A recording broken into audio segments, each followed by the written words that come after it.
Province de Namur, le podcast.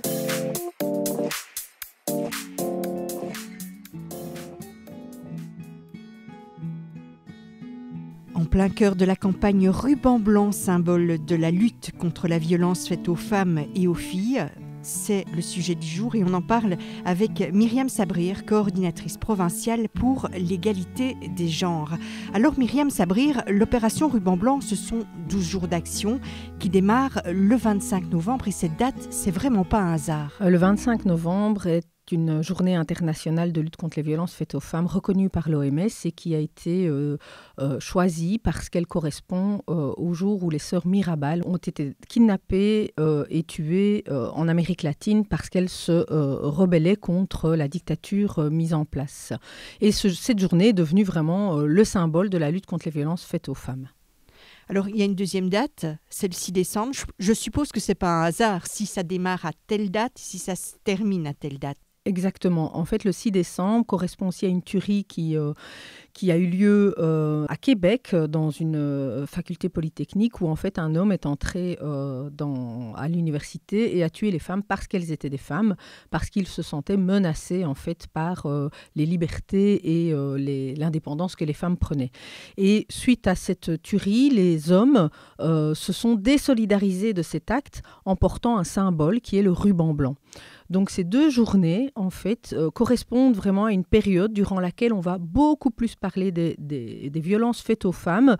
Entre le 25 novembre et le 6 décembre, et le symbole de cette période est le ruban blanc, pour montrer qu'on porte son soutien contre les violences faites aux femmes et qu'on est sensibilisé, ou en tout cas qu'on essaye au minimum d'être actif et impliqué dans ces luttes-là. Alors pour ceux qui le souhaitent, nous avons également du matériel de campagne à la coordination sur simple demande par mail à égalitédeschances@province.namur.be. Nous avons des badges avec le symbole ruban blanc, nous avons des dépliants, nous avons des petites cartes de visite et ainsi que des autocollants disponibles sur simple demande. Alors, ce ruban est un signe que l'on porte pour montrer son engagement. Finalement, est-ce qu'on peut l'arborer à d'autres moments ? Oui, bien sûr. Une période comme celle autour du 25 novembre et du 6 décembre, c'est une période durant laquelle on va beaucoup plus en parler, on va plus sensibiliser, mais c'est toute l'année qu'on fait ça. Et donc porter le ruban blanc toute l'année, oui, c'est plus que nécessaire. C'est montrer vraiment qu'on s'intéresse à ce type de problématique et puis surtout qu'on est actif dans la lutte et qu'on, même en tant que citoyen ou en tant que professionnel, nous sommes attentifs à agir et en tout cas et à réfléchir dans la lutte contre la violence faite aux femmes. Alors revenons à cette période de campagne, donc on le rappelle du 25 novembre, c'était déjà il y a quelques jours, au 6 décembre, si vous ne l'avez pas encore fait, porter le ruban blanc. On ne va justement pas faire que porter un ruban blanc, il y a des actions qui sont mises en place. Oui, en effet, c'est une période durant laquelle le monde associatif se mobilise, où les services publics se mobilisent à travers des actions pour le grand public. Alors ça peut passer par un ciné-débat, ça peut passer par une pièce de théâtre, ça peut passer par une campagne à la radio.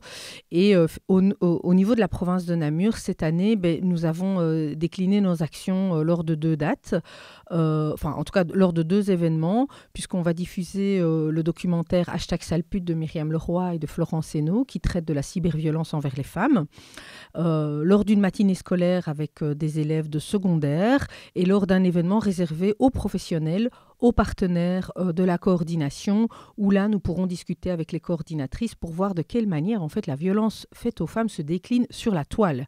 Parce qu'on a tendance un petit peu à l'oublier, mais même dans la sphère Internet, ça reste de la sphère publique et donc le harcèlement et les violences faites aux femmes existent également dans ce milieu-là. Alors, c'est une problématique qui existe, vous l'avez dit, au quotidien. Il y a des choses qui se passent au quotidien.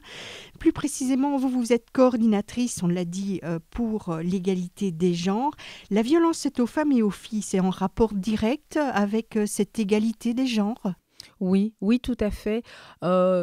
les violences faites aux femmes, ça part de l'inégalité en fait qui existe entre les hommes et les femmes dans notre société. Le genre, c'est une construction sociale. C'est le fait de dire un tel est un homme, une telle est une femme, et de l'identifier et de le cloisonner, de cloisonner l'individu sous une forme qu'on appelle homme ou femme. Mais surtout, ça amène des clivages, ça amène en tout cas des oppositions, des inégalités. Aujourd'hui, dans notre société, effectivement, il y a encore beaucoup de choses pour lesquelles les femmes ont moins de privilèges, je vais dire, que les hommes. Il y a des différences salariales, il y a des différences au niveau de la charge des enfants au sein du foyer.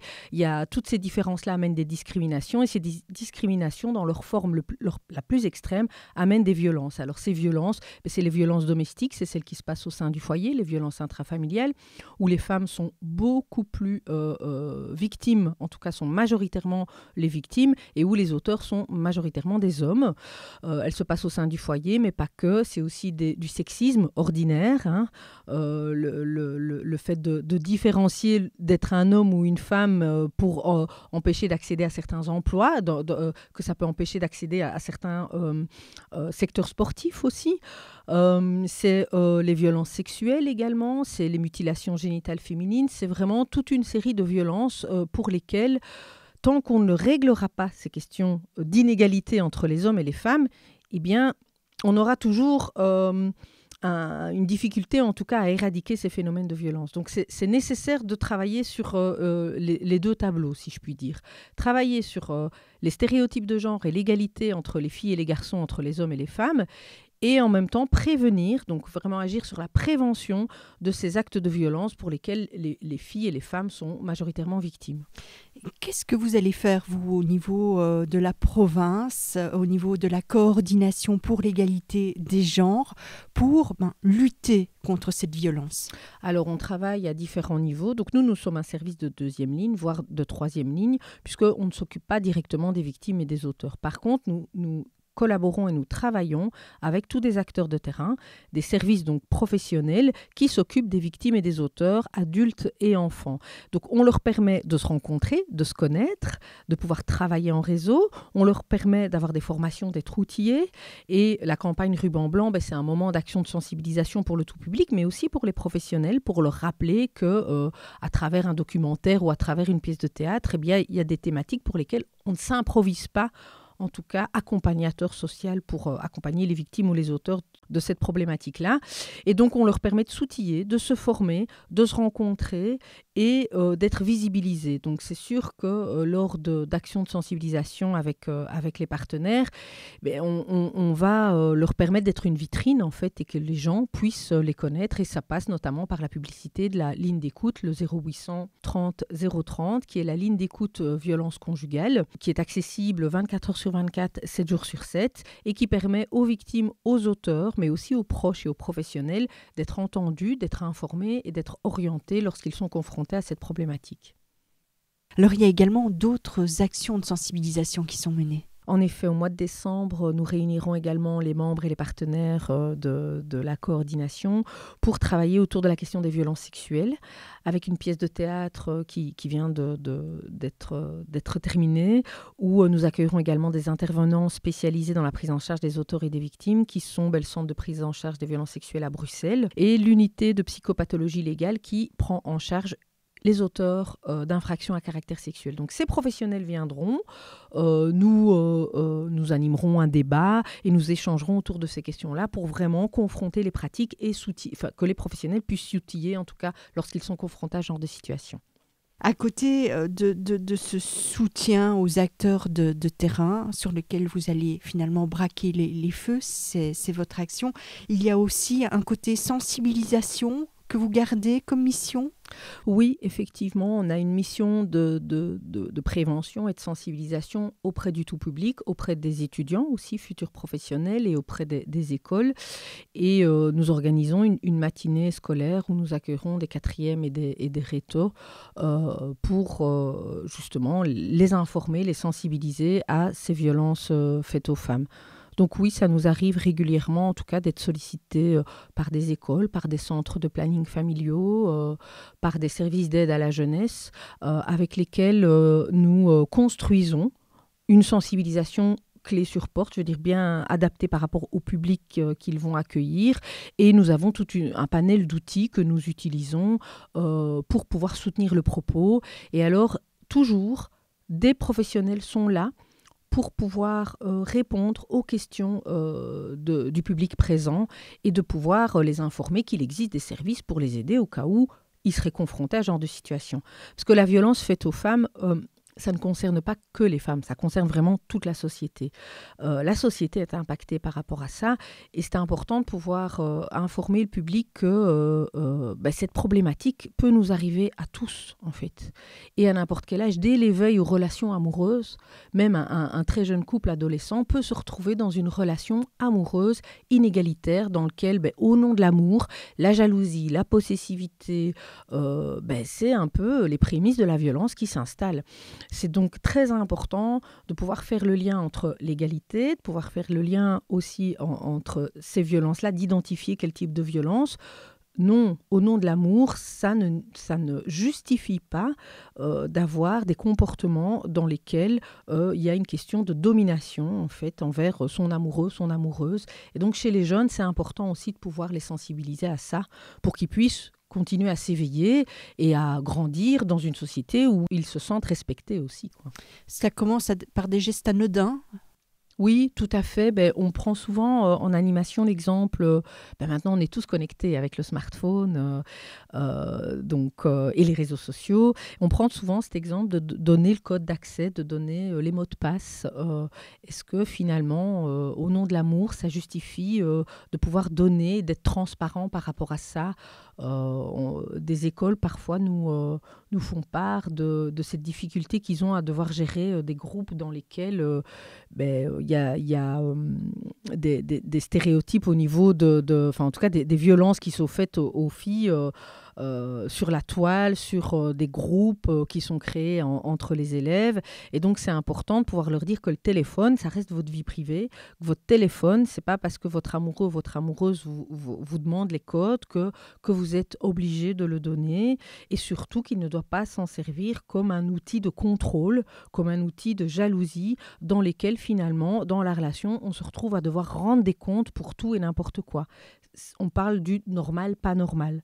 Et à partir de là, on décortique avec eux, en fait, ce type de comportement pour en arriver au fait que c'est OK d'avoir un jardin secret, c'est OK de se faire respecter dans sa relation de couple, c'est OK d'être jaloux, c'est un sentiment, c'est quelque chose qui arrive de manière naturelle, mais attention aux comportements qui sont liés à ça au nom de l'amour.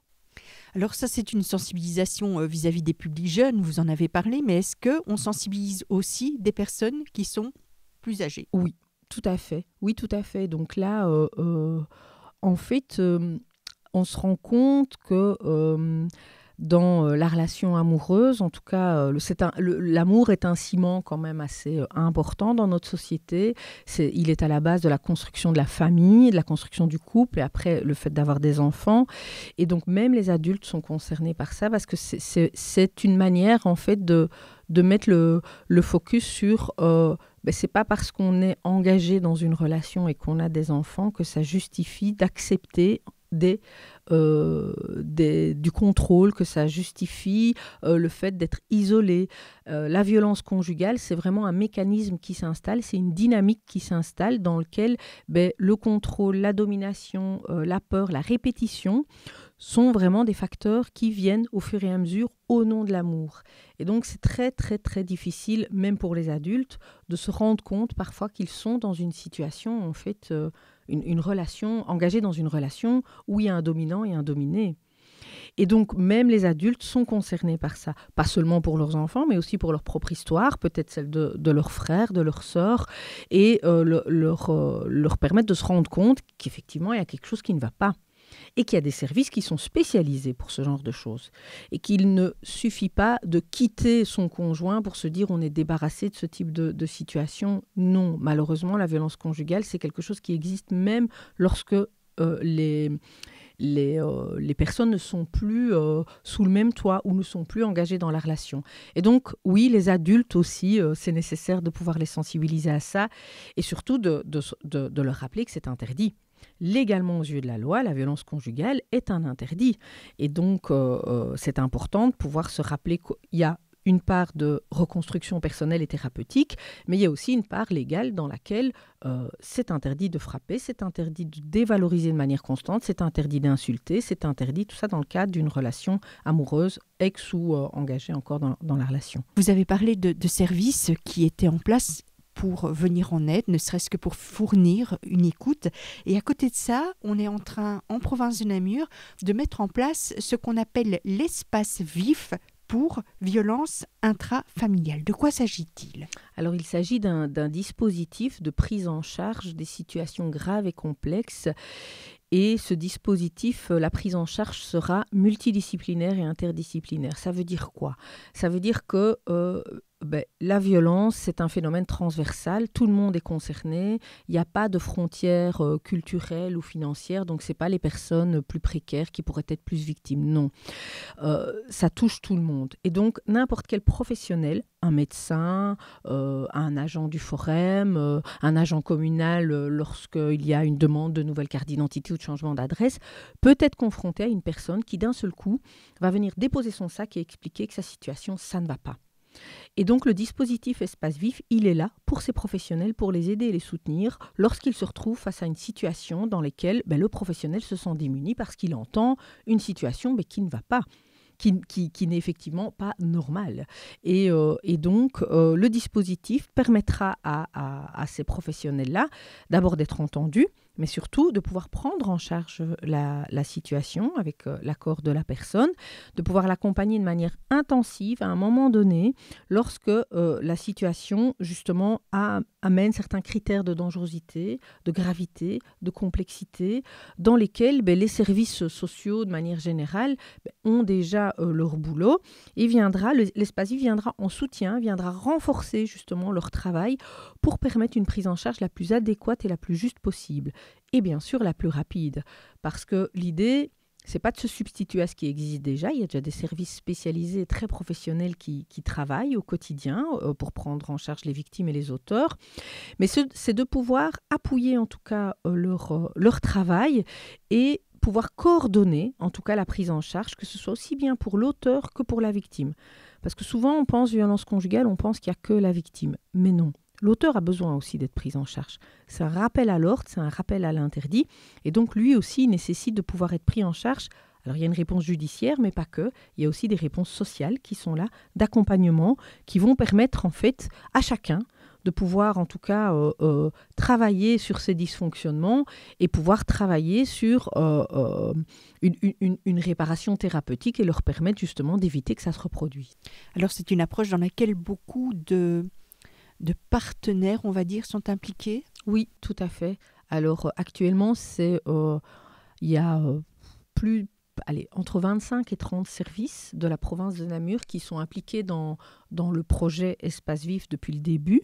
Aujourd'hui, on est à l'aube de la mise en place du dispositif. Donc, certains partenaires ont clairement annoncé leur implication. Donc oui, ce sont des services d'accompagnement spécialisés dans la prise en charge des victimes, des services d'accompagnement spécialisés dans la prise en charge des enfants et également dans la prise en charge des auteurs. Donc oui, ce sont vraiment des services spécialisés et spécifiques qui, à côté de ça, vont travailler avec des services d'aide aux justiciables, avec d'autres services qui ont aussi un regard et une expérience, une expertise à apporter dans la prise en charge de ces situations. C'est un peu une réponse à 360 degrés, ou en tout cas une tentative d'avoir une réponse à 360 degrés à cette problématique de la violence intrafamiliale. Tout à fait. C'est vraiment avoir une photographie globale et la plus complète à un moment donné quand la situation arrive, quoi.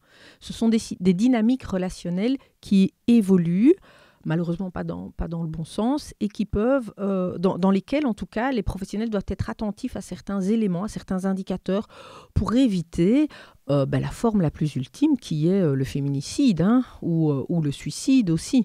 puisque beaucoup de situations, malheureusement, dans la forme la plus grave, arrivent à ça, où l'auteur, en fait, tue la victime, voire avec ses enfants, et se suicide par la suite.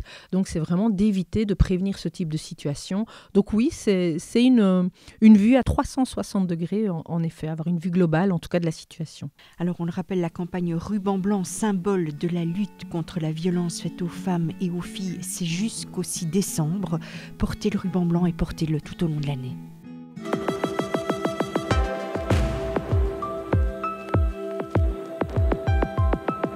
Province de Namur, au cœur de votre quotidien.